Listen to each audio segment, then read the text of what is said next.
How's it going, everybody? This is Rusty here at FCP Aero, and today we're going to show you how to service the 8 HP transmission in the B9 Audi S5.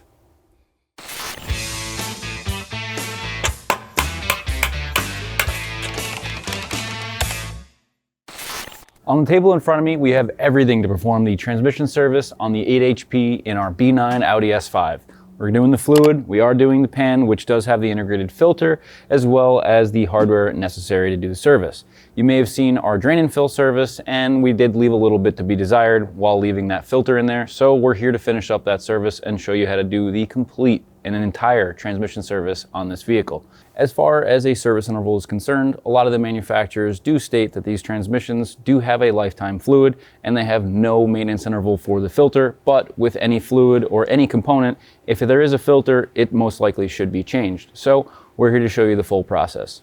If you're having any slipping or elongated shifts, the transmission service in some scenarios can actually cause a little bit of issues. If it's been slipping for a long time, some of that clutch material from the transmission can actually stay in the fluid, and when you put new fluid in there, these shifts may have some issues. So keep that in mind. Do this as a maintenance item.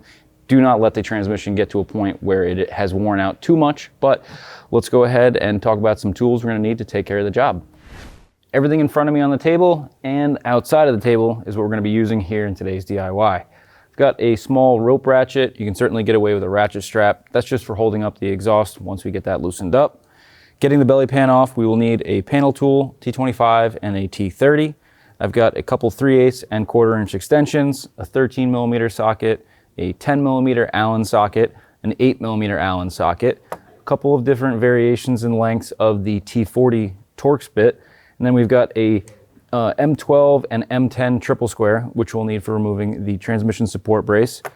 Not entirely necessary, but very handy and helpful to have. We have a pair of exhaust hanger pliers, 3/8 ratchet, 1/4 inch and 3/8 torque wrenches, but you'll just need something that's capable of 4 Newton meters all the way up to 55 Newton meters. And not entirely necessary, but will make a quick work of the job, is a small little impact driver.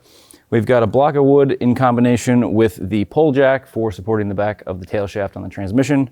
Some sort of filling device. We have plenty of options at fcpro.com. We went with the OTC filling device here today, and actually we probably should have gone with something a little bit bigger because the vehicle did take a little bit more transmission fluid. We've got the Rostec VCDS cable, as well as a laptop capable of running the software. And then I also had a USB extension so that we can get underneath the car and keep that car up in the air. And then obviously some sort of drain pan or receiving device for getting that transmission fluid out. But with all that taken care of, let's go ahead and get into the job. Now that we've got the car up in the air, the first thing we're going to do is get the transmission fill plug out. It's located on the passenger side of the transmission, and we're going to be using a 10mm Allen to do so. Once we get that cracked free, it should come out just fine.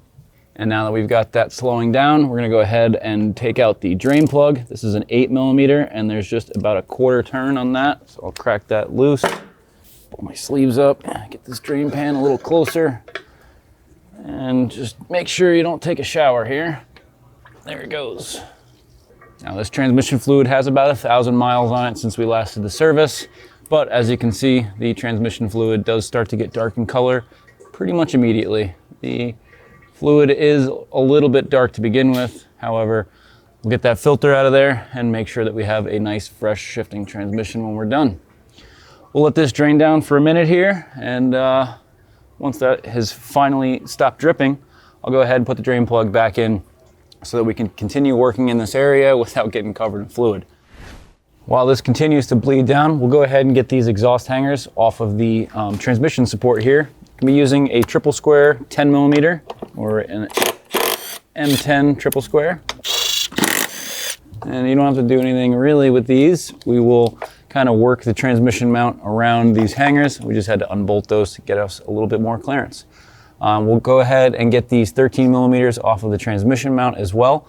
And then we'll go ahead and support the back of the transmission, lifting it up off that mount and releasing this aluminum bracket. So there'll be 4 13mm nuts on the bottom of this. And let me go ahead and grab a pull jack. You can certainly get away with a floor jack or a jack stand or something, but just keep in mind there's not much material to hold up the transmission in the back here, so be very careful. when you're setting this up, and make sure that you have just enough room to get the mount out and enough room to actually support the transmission, because the only thing that'll be holding this up anymore are the engine mounts on top of the subframe. Once you've got the transmission supported, you'll notice I started to push the transmission up off of the support mount. So once you've realized that it's starting to release, we can go ahead and loosen up the aluminum bracket, which has 4 12mm triple squares. Now that we have this bracket loosened up, we are going to release these exhaust hangers. These exhaust hanger pliers make quick work, but you can certainly get away with a pry bar. Well, even after we've loosened this up, we still do need a little bit more clearance, and most people are not going to have these nice clearanced 034 Motorsport resonator deletes. Generally, you'd have a fairly large resonator in this place, so if that's the case, you'll need to come back to the center of the car, loosen up your exhaust clamps, and then that'll give you just enough room to slide these exhaust pipes to the side and get plenty of clearance from that bracket. A couple of 13mm back here, and once we have those loosened up, I am going to put a little extra support underneath so that we don't stress those flex joints in front. Just going to hang this between the two belly pans. There we go. That'll give us just enough room to squeeze this out. And now that we've got that out of the way, we've got just enough room to get to these back pieces of hardware. Let's put that drain plug back in so I don't get soaked in this fluid while it continues to drain out. Now we'll begin loosening these T40 transmission pan bolts all around the outside. We still have a couple of bolts in there. I've threaded them out a little bit. I'm unsure if I'm gonna have to take this one out all the way. If we do, we may have to remove these bolts that hold this transmission mount to the bottom of this transmission. We did get these bolts as a precaution, but we were trying to really do this with the least amount of work possible. So let's go ahead with a flat screwdriver and crack the seal in this transmission. As you saw, I did put that drain plug back in, but there will still probably be some fluid in there. Let's get this loosened up on all the corners. All right. When doing this, be really careful. These are probably got a fairly high torque on them, and we don't have much being supported back here. So be mindful of that if you're working underneath the car. It shouldn't fall too far, but you're definitely gonna put some added stress on those engine mounts. All right, now we have plenty of room to get that last bolt out. Now, again, there's definitely still some fluid in there, so I'm gonna release this one extra bolt I had hanging on. And we've already cracked the seal loose, so there may be a little bit of fluid that'll come out here. Drain plug back out for a second. See if I can get some of that to drain down. Trying to do this without making too much of a mess. While it's still draining, this front bolt is held on by just a couple of threads. Let's try to get this thing all the way out. And once you get that released, you should have just enough room to squeeze it out, like so. Again, there'll still be some fluid in there. Now we're ready to start putting everything back together, but first we do want to clean off the sealing surface around the bottom of the transmission. We did let a lot of the fluid drain out, but there will still be some kind of collecting around this edge. You don't want to use anything abrasive. We want to make sure that we still have a smooth sealing surface.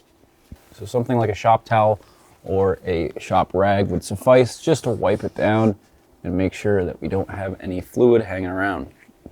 All right, once the transmission has a fairly clean sealing surface, we're able to go ahead and put our new oil pan on. One thing to keep in mind is there is an O-ring that's located on the end of this, and you will have to fit this O-ring inside the valve body here. Keeping that in mind, you will feel a substantial engagement once you get that positioned correctly. One other thing to mention is that the new oil pans will come with new magnets, and if you look closely at these, you can see where they've actually collected a lot of the transmission debris. So if you are going ahead and just removing this and servicing it with a different pan, and that pan may not come with these magnets, keep that in mind and make sure that you have new magnets in there. If you're transferring them from the old ones, clean them up. But luckily for us, the new pan does come with the new filter, magnets, hardware, and everything we'll need to reassemble this. Right before you're about to put that pan on, take another good look to make sure you have no fluid dripping down the sides of the transmission. And it looks like we're pretty good. Let's go ahead and get started. And that O-ring is going to be right here on that filter portion. It does have a blue O-ring. Take a little bit of the fluid from the valve body and just run that around the O-ring. But again, there's probably plenty of ATF dripping out of the valve body there. We should be all right. So I'll grab our pan, our T40, and a handful of those bolts. We'll get those ready to be installed. And again, we're gonna have to get it as low as we can to clear the subframe, but then engage it into that valve body little O-ring. Once your corners are lined up, pretty much gonna line yourself up to engage that just like that. Line the bolt holes up. Get ready to start putting some bolts in. Now getting ready to torque this pan. Using the T40, we're gonna be torquing them to 4 Newton meters plus 45 degrees, and you're gonna wanna do it in a specific pattern. If you kinda go all willy-nilly and don't torque this, you have a chance of A, cracking the pan if you over tighten it, or B, causing some leaks if you don't go in the sequence, and there could be some warpage to the pan, so it's best that we follow the procedure. We're gonna start with number 1, looking at the driver's side of the transmission pan. It'll be the 3rd bolt from the back. And then 2 will be, we have this angle, this is 5, and then this is 2. And 3 will be the back corner here.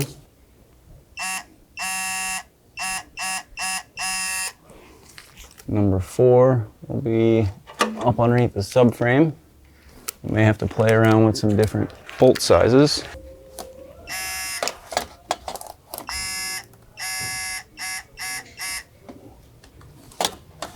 We're going to go back to number 5, which is going to be right next to the drain plug. Number 6. Number 7 will be that pesky one that was in the way when we were removing this from the mount. Number 8 is going to be front and center over here. Number 9 is going to be center rear. 10 is going to be the front passenger corner. Number 11 is going to be the driver's side, second from the rear. Number 12 is going to be the last one we haven't done yet. So that's going to be the one directly above the subframe on the passenger side of the transmission. There we go. And this is going to be the same sequence as we did the initial torque. We're going to start with the first bolt and work our way through all 12, doing the 45 degrees.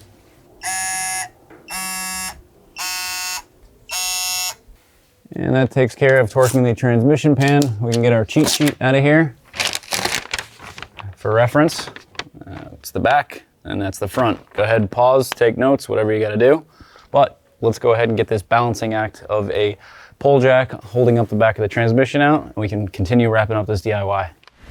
Now we'll grab the first portion of that mount and the triple square bolts that don't have the separated washer. Those are going to be what's going to hold this on.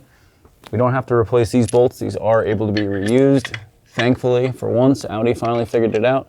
But we'll go ahead and get these hand tightened up, and then we'll be torquing these triple squares to 40 Newton meters.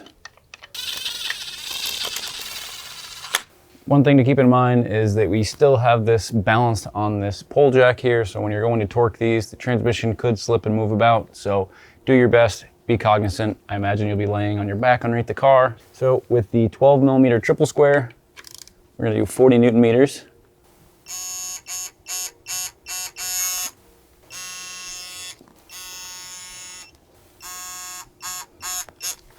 Now that the upper portion of the mount is installed, let's go ahead and grab the support bracket and get that ready to be put in. Keeping in mind this can only go in one way. If it doesn't fit, take it back out and try again. Same thing we did on removal. Just kind of manipulate it around the exhaust. Keeping in mind to be very careful back by the transmission mount. All right, that's pretty close. Slowly bring this down. Just making sure that the transmission mount holes will line up with the studs coming out of that mount before I go securing this to the body. But we'll go ahead and put a couple of these fasteners in.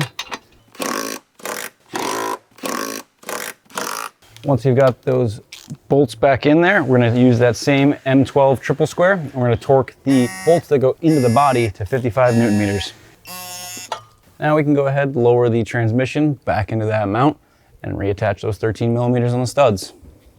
Keep an eye as you're lowering it to make sure that these don't get hung up or anything, stripping the bolts, but it should line up fairly well. We did take a second to line it up before snugging those up. So get ahead and get your piece of wood, pole jack, floor jack, jack stand, whatever you got out from underneath that transmission. And we are almost there. And once that settles back in, we do have 4 13 millimeter nuts we're going to reinstall. With a 13, we're torquing these bracket bolts to 20 Newton meters. All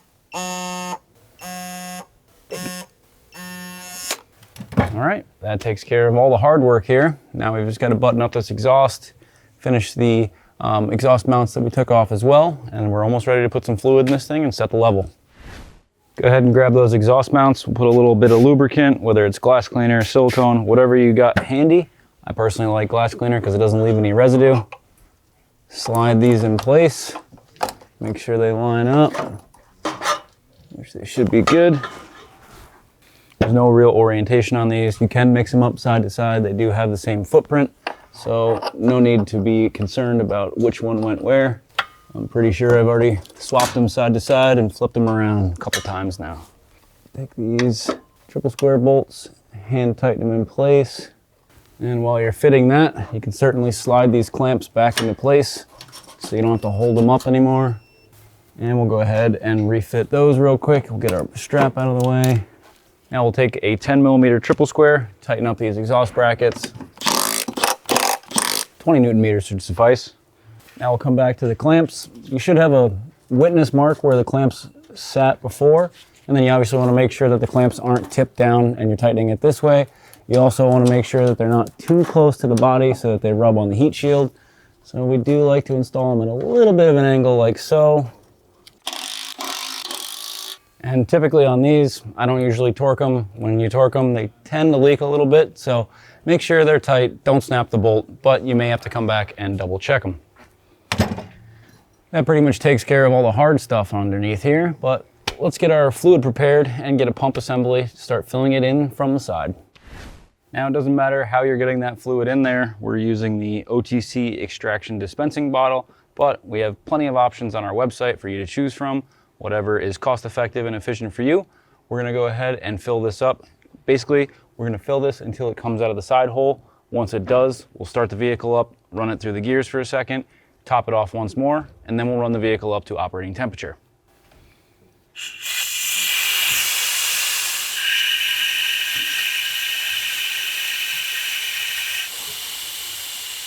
And looks like we got some fluid coming out.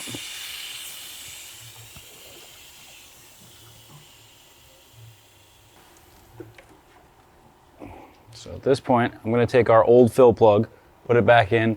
We're going to start the car up for a second, run it through the gears, and we'll come back and top the fluid level off one more time before condemning this a filled transmission. Once you've got it tapered off like that, throw the old fill plug back in. You don't have to tighten it up too much. Run it down. We're just using this as a placeholder so that we can start this thing up without gushing fluid all over the floor. And then we'll come back up in the air and top it off until it comes back out. You'll want to let the car idle for a moment, put the vehicle in reverse, let it rest, put it in neutral, let it rest, get the vehicle into drive, let it rest. We'll go back to neutral, back to reverse, and back to park as well. This is going to make sure that a lot of the fluid has siphoned through the valve body and into all the nooks and crannies of the transmission. We'll even raise the idle slightly just to make sure that the torque converter is totally full.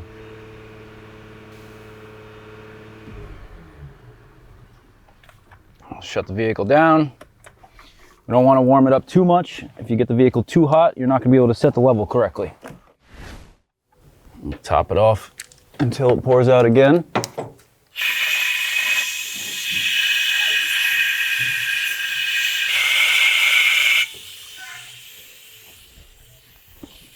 And when we're just at that same point we were right before starting it up, a little bit of a drip, we can go ahead and put this fill plug, we've got the new one now, back in place.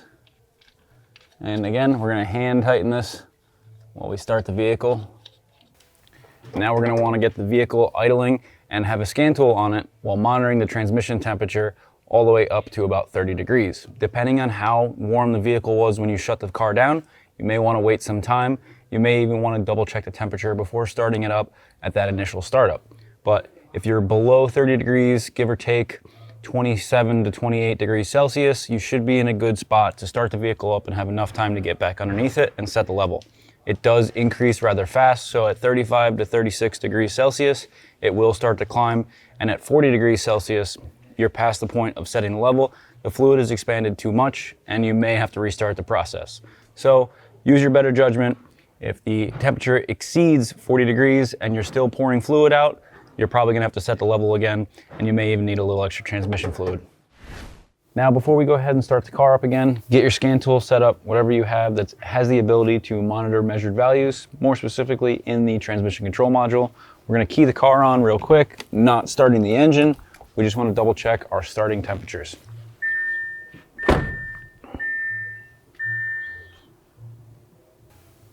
So we're using Rostec here, which has the ability to check your measured values. We'll come over to the advanced measured value. ATF temperature is what we're looking for, and you'll notice we've got 28 degrees Celsius. So we're in the green, we're good to start this car up, but again, make sure you're able to get underneath the car immediately because this transmission temperature will rise rather quickly. Right about the 30-degree mark, I'll pull that fill plug out and we'll monitor how much comes out.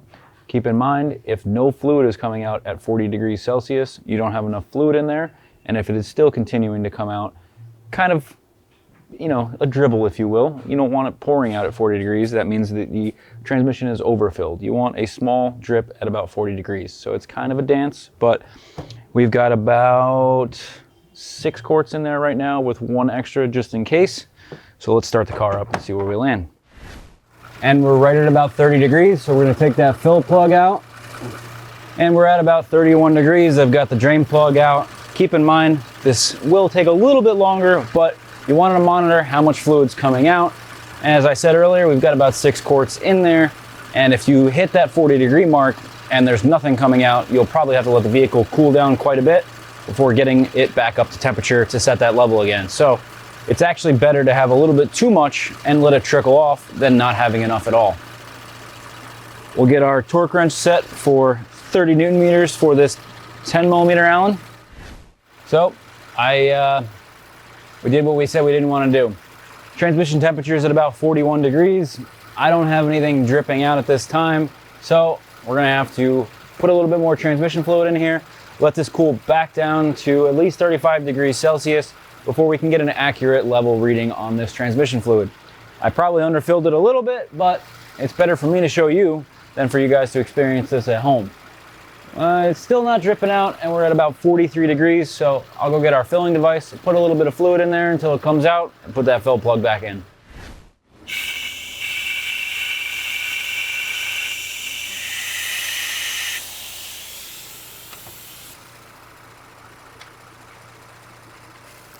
And with that, the transmission's way too hot. We'll come back tomorrow and try this again. So as you saw, transmission got a little too hot and there's no fluid coming out. So we did not have just enough fluid in there. The vessel we were using to transfer the fluid only fit about 6 quarts and I wasn't paying attention. So we definitely could have gotten the full 7 in there, had just enough to drain it off. Got the transmission back down to 24 degrees Celsius. We were able to let this thing sit overnight, but you could certainly have a fan underneath the car or even have your fluid in the fridge overnight if you want to really make sure it's nice and cool. But let's go ahead and start this thing back up and add that extra quart.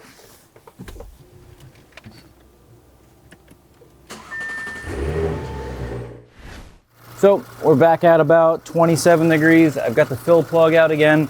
Let's go ahead and put this last quart in here and we'll hang tight and should get about 35 degrees and start trickling off. All right. I'm gonna save a little bit of that and I'll pull it back out at about 30. And we've got the transmission back up to about 30 degrees Celsius, so let's pull that fill plug out and let it trickle off. There we go. That's what we want to see. And that should continue to trickle out for a little bit. all the way up to about 40 degrees. 35. So as you can see, the jump from 30 to 40 degrees is quite quick. 37. We'll get the torque wrench ready. We're going to be torquing this fill plug to about 30 Newton meters, right around that 40 degree mark. You can see a lot more is coming out. And this should taper off to a slow drip right around 40. That's probably all right. Right about 41 degrees.